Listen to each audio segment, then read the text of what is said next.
This is Cross Culture Podcast with Belle Tindall and Lauren Windle, where we talk pop culture and current affairs from a Christian perspective. We are back. It has happened. We are back. Sound the trumpets. Get your confetti out because it is.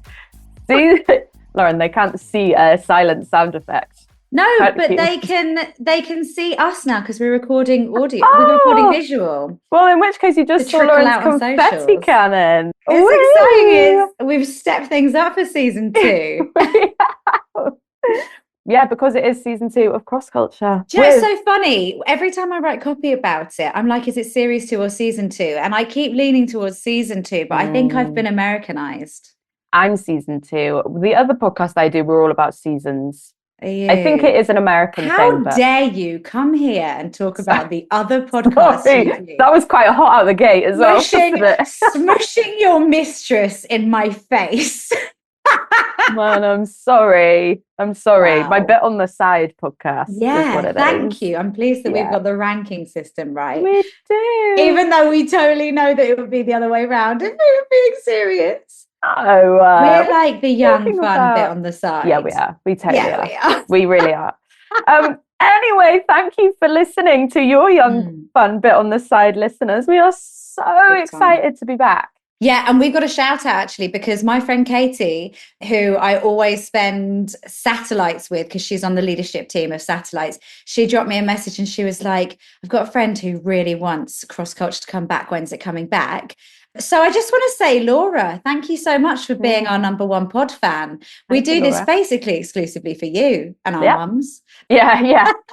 In our heads, there's about 6 of us around a coffee table right now. And Laura, you are one of them. Yeah. Oh, and my friend Tim. It's nice to have a bloke at the table. He said to me the other day that he'd just caught up and listened to the whole of series 1. So he was ready for his pop culture fix for series 2. And my goodness, have we got it. And do you know what, guys? A little evolution from last time as well is we've got this email, podcrossculture, all one word, podcrossculture@gmail.com. I know it's not very catchy, but it's the best I could get.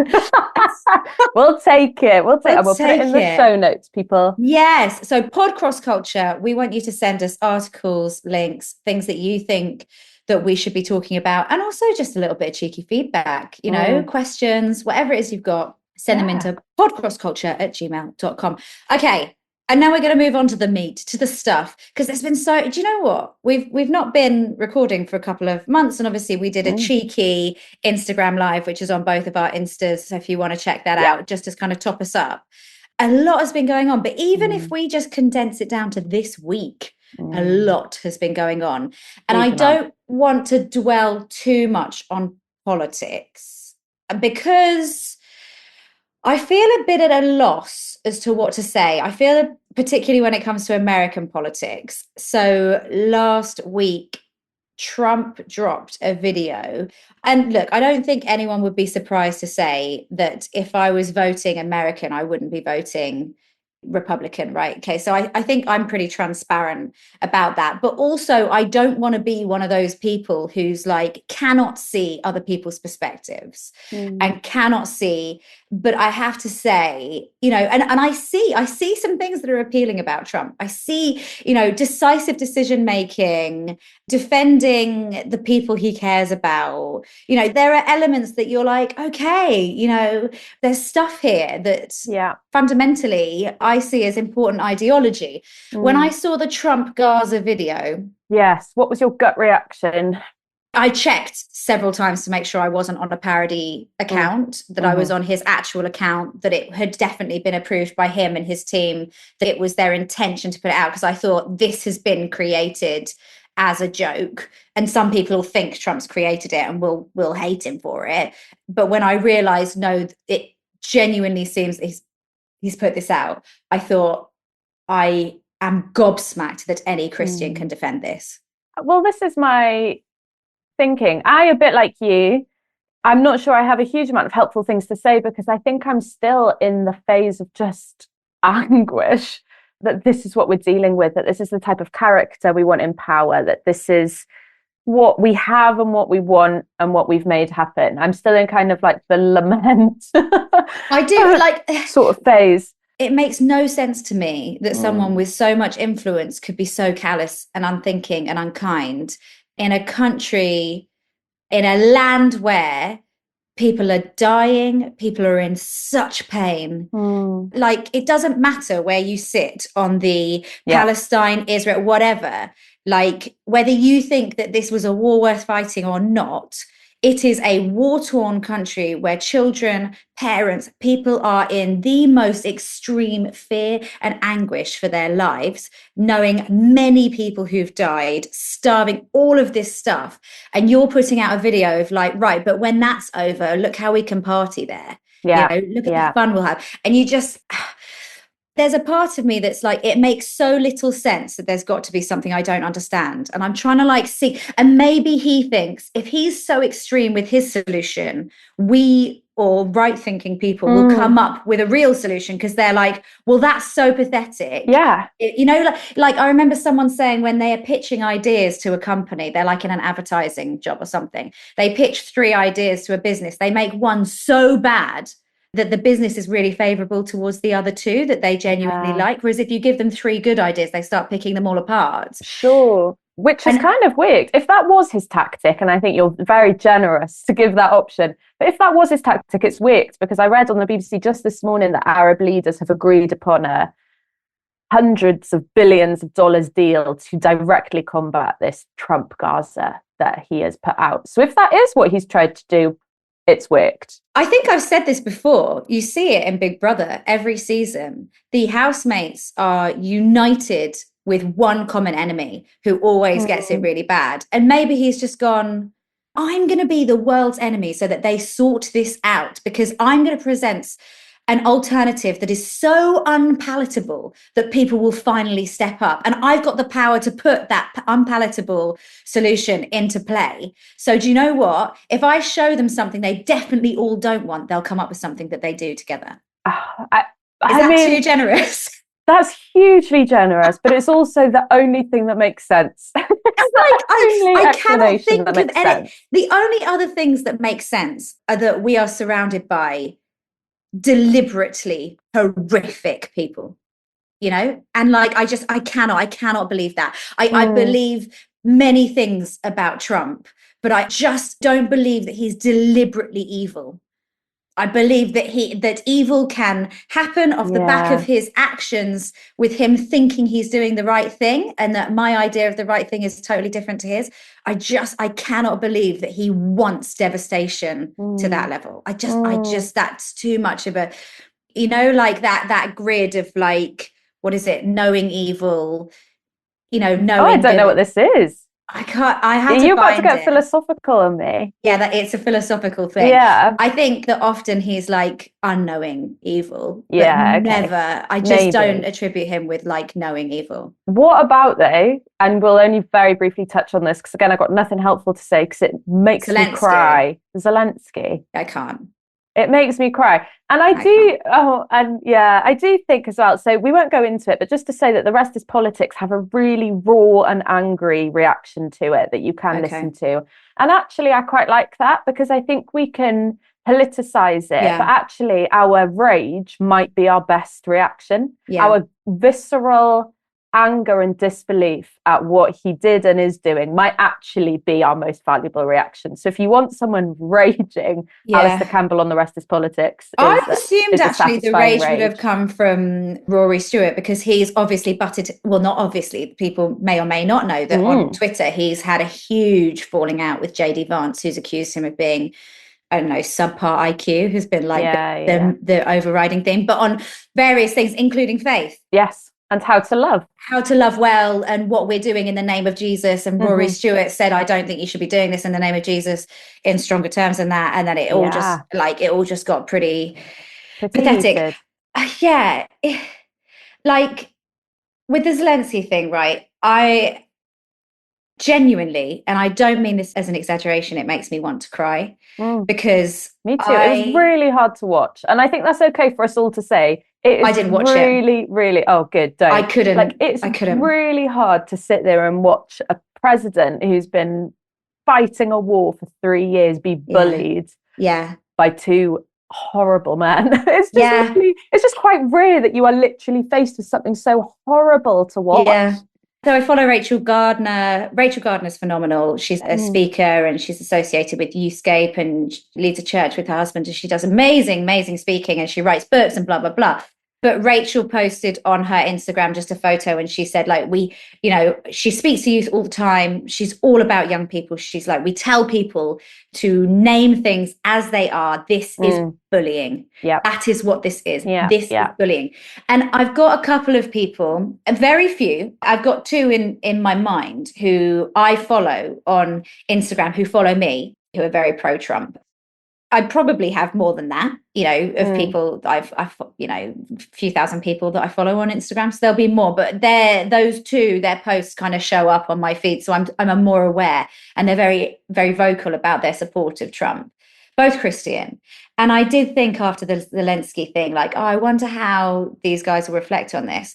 And one person shared like some memes of like, so there's an episode of The Office where Michael Scott's nephew comes to work in the office and he spanks him for doing something wrong. And they're like, Trump is Michael Scott and Zelensky is like being spanked. And I just thought, like, I'm going to unfollow you, because even if, and I'd say that I struggle to find a biblical defense of this, even if you think that that was right, to laugh at and to bask in some sort of perceived humiliation, I'm sorry, I just like, I'm struggling not to swear talking about it. And I just think, like, this is a man who must be at absolute breaking point and must have been at breaking point for the last 3 years. In a state of terror, like. Absolutely.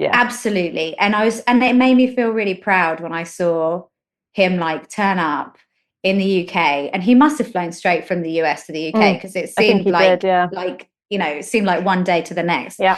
To see people cheering him on, to see that we have committed 2.6 billion pounds of Russian seized money to support their war effort. And I just felt like, yeah, absolutely. This is a guy who, like, on a really human level, he just needs like, he needs many things, but the guy needs a big hug. And just to be told, like, we see you. Yeah. Not a single one of us would want to be where you are. You're doing something. You're uniting people. You're pulling people together in a way that no one saw coming. Like, just keep going. We will do what we can to support you. Whether or not it's your top priority to thank us for doing so as well. Yeah. Regardless of how you choose to dress when you show up. Because I think that's, J.D. Vance quoting, love your neighbour. In no way does it say, love thy neighbour that's dressed well. Love thy neighbour that thanks your president. Anyway, producer Chris brought up that just this morning, Rishi Sunak was really sort of interesting in that he said that his Stop the Boat slogan was too stark, too harsh, and there was a bit of regret there. And I hope that in a few years' time, Donald Trump and J.D. Vance, they come out and they say, we were wrong. I'm sorry, we shouldn't have done that. We were wrong. Can you imagine? Can you imagine? But that's what I want. I was not a huge Rishi Sunak fan, but I want someone who can come out and say, I made that mistake. Now I know better. I've changed my mind. I was a big Rishi Sunak fan during the Eat Out to Help Out phase of his, his leadership. I respect that deeply. And I remember getting into a real debate with someone about something, and quite famously, right, debating someone who disagrees with you is the best way to entrench yourself in your position, not to convert them to your position, right? But I can't remember what it was we were talking about, and it was someone I really respected, and it wasn't like a vicious thing, but we just disagreed on something. And they presented some really good points, and they're Christian and blah, blah, blah, and said, look, when I reflect on it, this, and this. And I was like, yeah, okay. I think you've given me enough there that I want to go away and reevaluate my position. I'm not saying I'm going to change my mind, but what you've said there makes a huge amount of sense to me. So it may be that in 2 days I come back to you and say, I'd like to say that at least these elements of what I was saying were wrong. And he was really blown away. He was like, no one ever does that, and actually I just so respect it when someone who is entrenched in a position steps back and goes, I've thought this through and I don't think I support this anymore. So I rate Rishi Sunak so highly for that. Yeah. I've thought this through, and I think that given my time again, I wouldn't have done that. I wouldn't have used that slogan. I wouldn't, he's not necessarily saying he wouldn't have used the same tactics to try and stop the votes. But the slogan was too stark. Yeah, yeah. I rate that. And I think, having read one of the season 1 podcast we did, I'd read Unleashed, Boris Johnson's book. Oh, of course. Which is just, systematically him justifying his decisions. And I get that, and I get the need to do that. And I think that often we judge our leaders' decisions without any concept of the different things that sort of feed into them, and the sort of rock and a hard place that they're often between when they're making those decisions. But also, what would have really strengthened that book is if he'd gone, here's where I got it wrong. There was very, very little of that reflection. And I'd love to think that JD Vance and Trump in time would be able to say, even if it's just like 90%, here's what I got right, but 10%, here's what I think. On reflection, that was too brash. That wasn't, I didn't need the Diet Coke button in the Oval Office, that kind of thing. Is that a little thing you've created, or does that exist? I've not checked in the Oval Office, but widely reported that he's got a button to press for Diet Coke. Yeah. Wow, I didn't know. How much Diet Coke must you need? Because it's caffeinated. He must be pretty wired. It's caffeinated, and it's full of that sweetener that I don't know the name of, but that people say is not great. Yes, the one my sister constantly tells me that'll just live in your body forever. Sizzle your brain. Research this week says that every can of Coke you drink takes 12 minutes off your life. Oh, I know. I've stolen so many. Do you know what? This is a funny thing. This is so irrelevant, but since this Christmas, I've been absolutely obsessed with full fat Coke. Isn't that the least trendy thing I could possibly say? I'm all in with Diet Coke. I have You're one a day. Diet Coke. I'm a Diet Coke girl. Yeah. Well, I feel like that's the right thing, because it's like, well, at least I'm trying to make the right choice. I'm going for the Diet Coke. Since Christmas, Lauren, I literally cannot stop drinking the full fat. Proper red. It's supposed to be better for you though, because it doesn't have that weird sweetener that we don't know the name of. Isn't that wild? I'm going to really, maybe I'll use Lent as the time to really wean myself off that. But since Christmas, it's been a real issue. It's got me through the winter. It's got me through January. Sometimes you've got to do what you've got to do. I mean, you don't have this excuse, but whenever someone says like, oh, you shouldn't really be drinking Diet Coke, or have you, do you need a chocolate bar now? I'm like, I gave up cocaine and alcohol 11 years ago, okay? Let me have my pleasure. If I want to have a Diet Coke a day, I'll blooming have a Diet Coke a day, Joan, okay? Oh, you're right. I do not have that excuse. That's such a good one. People must just never question your determination, your self-will. Never. People must think you're a superhero because of this underlying victory you've got going on. Yeah, I don't often feel like much of a superhero. I think there's definitely a perception that I'm incredibly inner strength? Yeah, strong-willed. Yeah.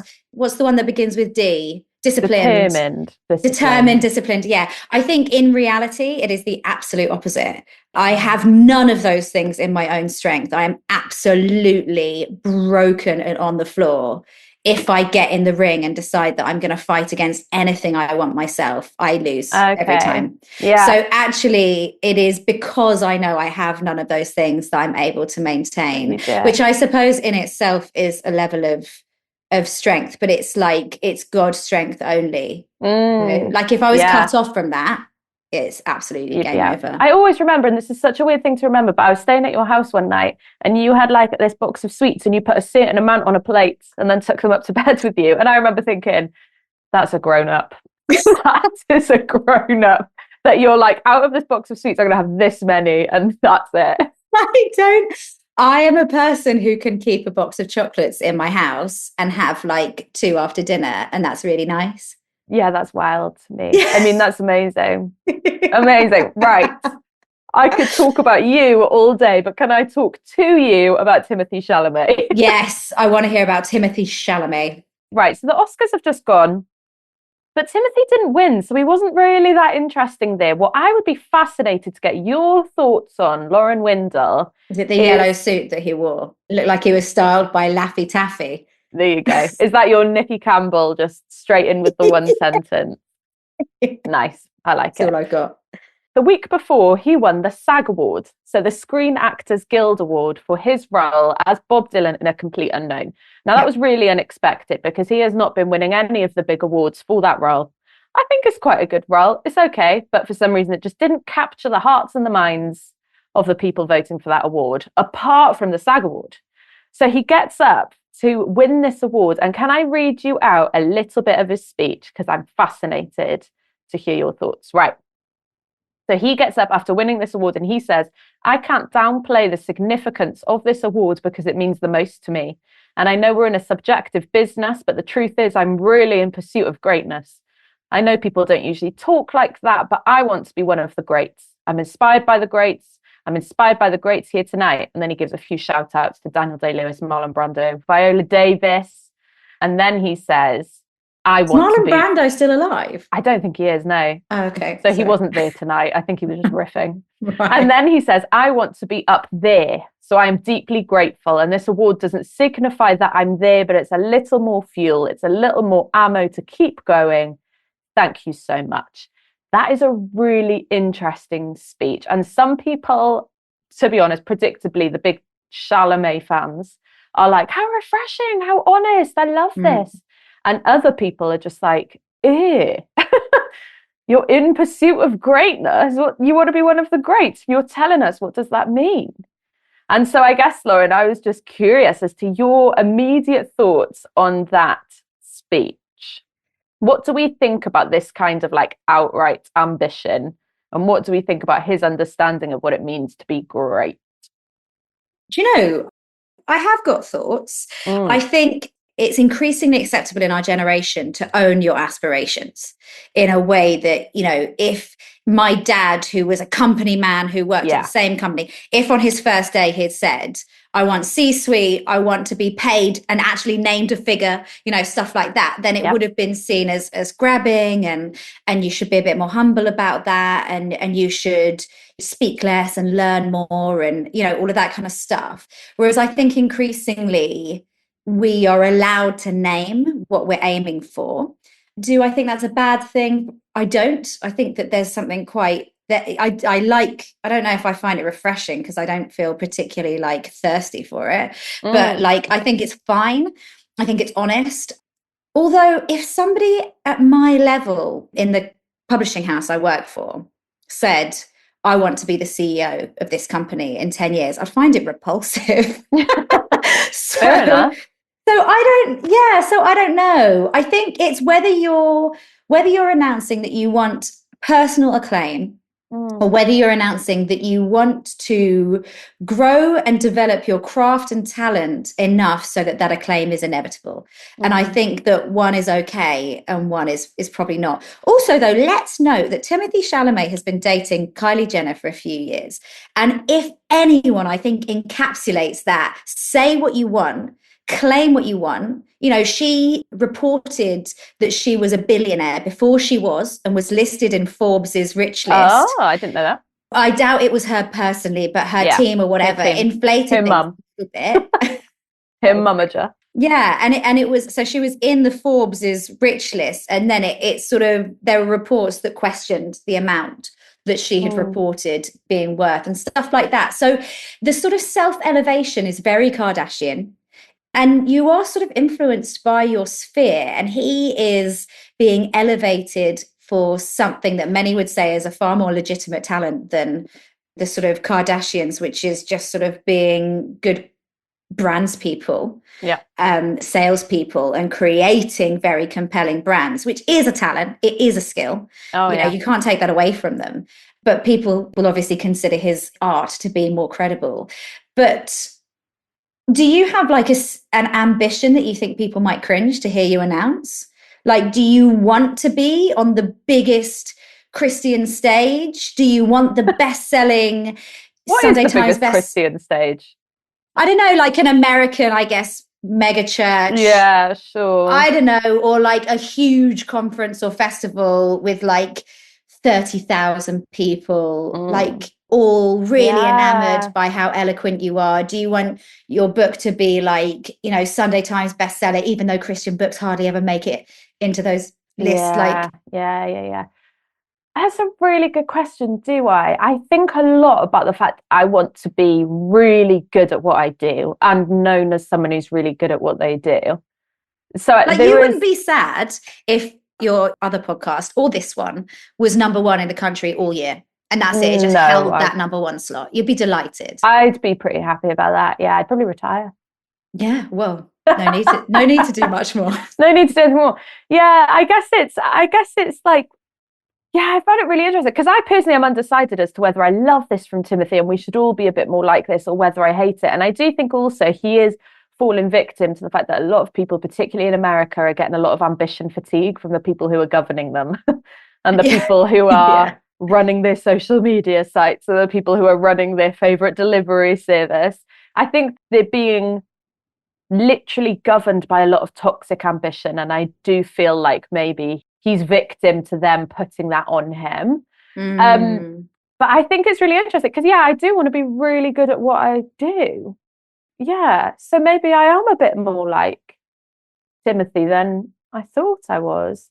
I think maybe, as with anything good and neutral, if you put too much weight on something, it becomes a destructive force, a lesser god, an idol, which is very Christian wording. So I guess it's about having a healthy, keeping your ambition in check and making sure it's healthy. But then is the fact that Timothy's like, I'm saying it, is that a way that he's keeping his ambition quite healthy? By just putting it in front of people and saying, full transparency, this is what I want. I want to be Viola Davis. Who wouldn't?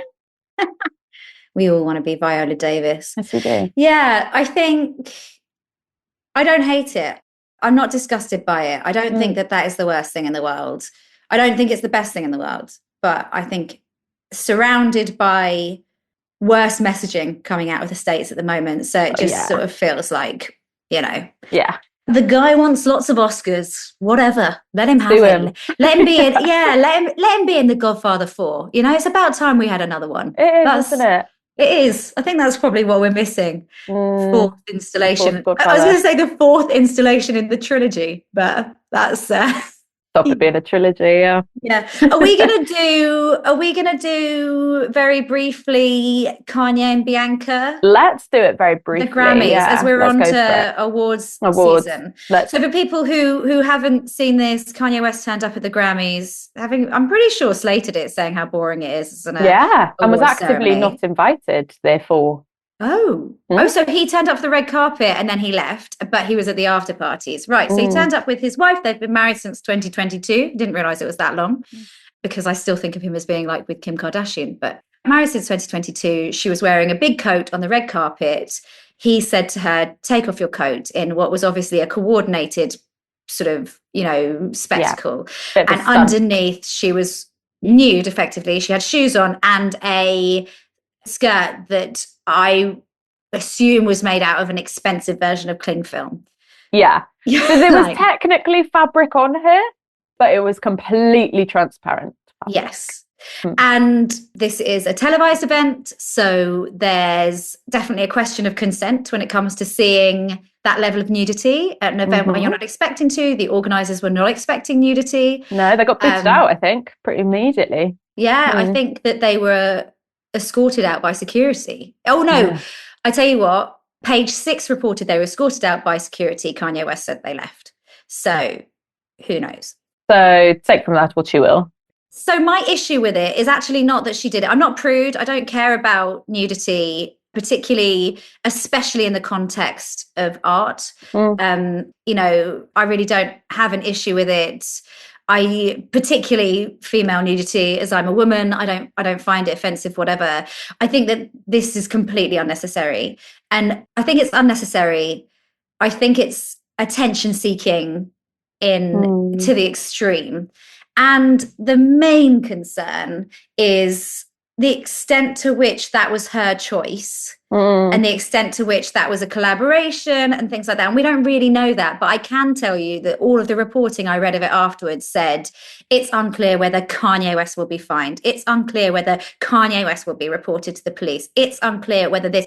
So the press is putting the responsibility for this decision to turn up basically nude on him. Kanye, which is interesting. I remember when he was married to Kim Kardashian, it might be to do with this. She did used to say that he used to dress her completely and that would have a lot of authority of what she wore on these red carpet outfits and would kind of treat her a little bit as a doll and dress her in his own designs and things like that. So are people taking that we know he does that he has a penchant for using his wives as like models for his vision? Yeah. Are we taking that and then assuming that Kanye has done this? And also, it comes amid a flurry of deeply, deeply problematic behavior from Kanye. Probably the pinnacle being that he released a Yeezy t-shirt with a swastika on it and called himself a Nazi. So it's kind of, and this was literally happening at exactly the same time. So I think those incidents with this think, right, well, this, what Bianca was forced perhaps to wear, is just in keeping with all of these other really odd decisions that he has been very publicly making. But we have zero proof of that. We don't.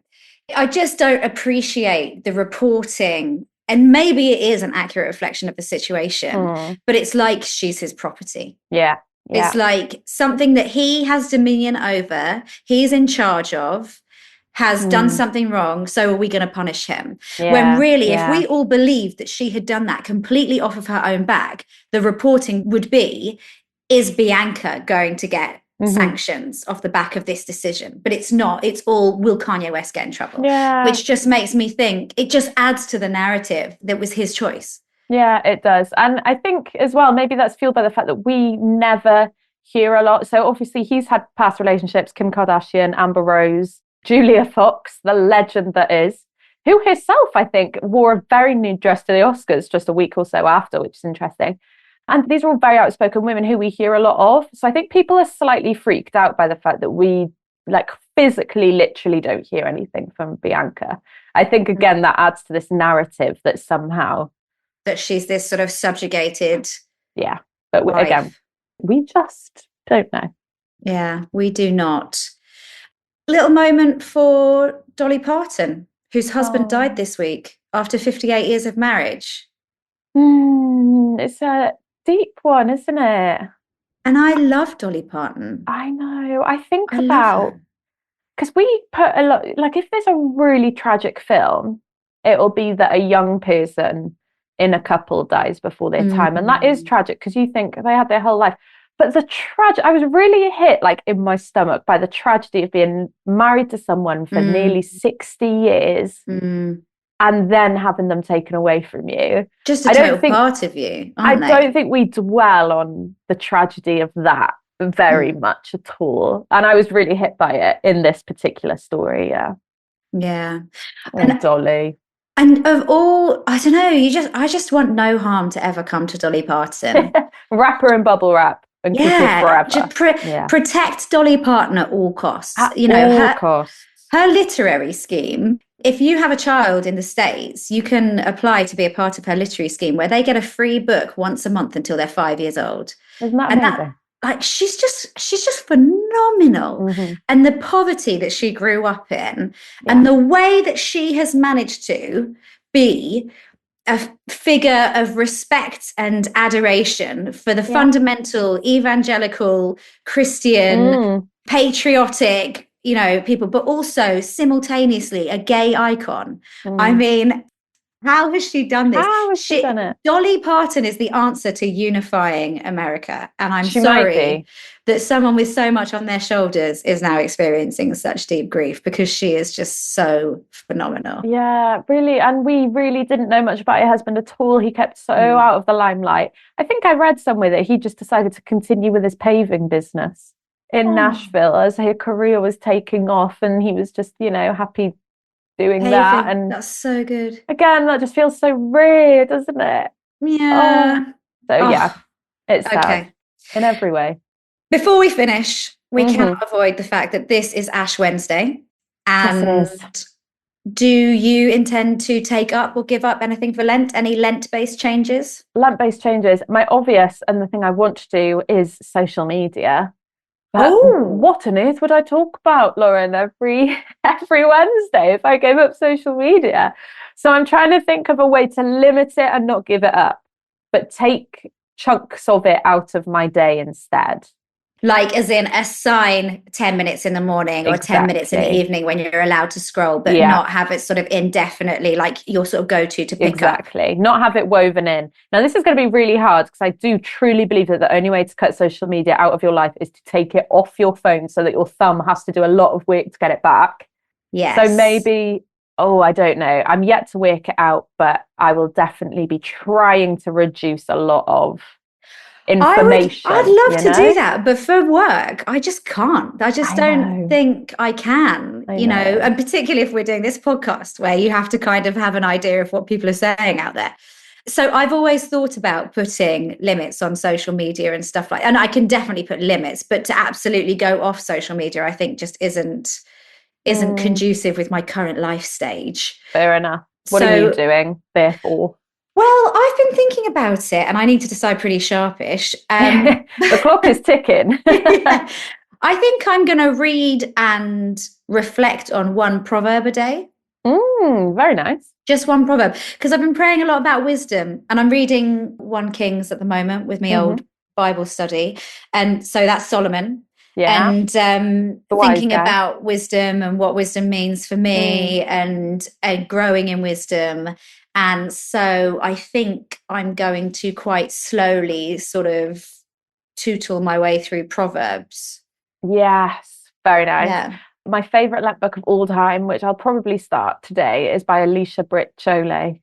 And it's called 40 Days of Decrease. And if anyone's looking for a specific Lent thing. Oh, also my friend Jo Swinney has also released a Lent book this year. So you could also pick that up. Ooh. But those are 2 really beautiful, specific Lent-based I love that. pieces of content. Yeah. Yeah, so good. Go for gold, people. Right. I think that's it from us today. It's been a big one. I feel like we've thrashed a lot out there. Oh my goodness. I am exhausted. Guys, if there's anything you want us to talk about next week, podcrossculture@gmail.com.